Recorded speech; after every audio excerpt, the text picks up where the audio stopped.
ইন্নাহু লাযিকরুন লাকা ওয়া লিকওমিকা ওয়া সাওফা তুসআলুন।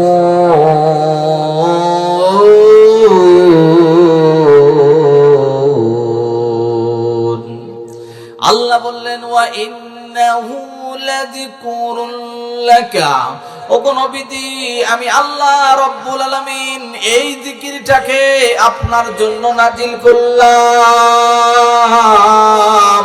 ওয়ালি কওমিকা আপনার কওমের জন্য নাজিল করলাম। নবী গো, যদি কোনো মানুষ এই কোরআনুল কারীম থেকে সরে যায় তাহলে ওই মানুষগুলি সম্পর্কে আপনাকে কোনো জিজ্ঞাসিত আমি আল্লাহ করব না।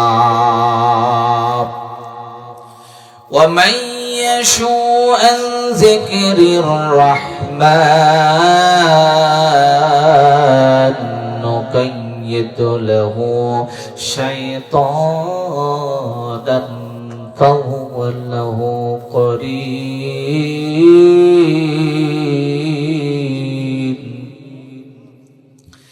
আল্লাহ বলেন ومن يشو عن ذكر الرحمن,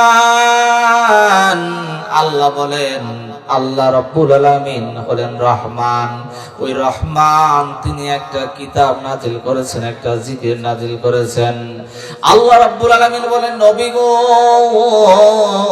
যদি কোনো মানুষ এই কোরআনুল কারীমের আইন থেকে যদি সরে যায়, কোরআনকে ডিনাই করে, কোরআনকে ওভারটেক করে, কোরআনের আইনকে ওভারটেক করে, কোরআনের আইন যদি নিজের জীবনে বাস্তবায়ন করতে না চায়, কোরআন অনুসারে নিজের জীবন থেকে শুরু করে সামাজিক এবং রাষ্ট্রীয় জীবন পরিচালিত করতে না চায়, তাহলে আমি আল্লাহ রাব্বুল আলামিন ওই বান্দা বান্দির জন্য শয়তানকে তার নেতা বানাইয়া দে। ওই মানুষগুলির অভিভাবক আমি আল্লাহর থাকি না, ওই মানুষগুলির অভিভাবক আমি আল্লাহ শয়তানকে নিযুক্ত করে দে।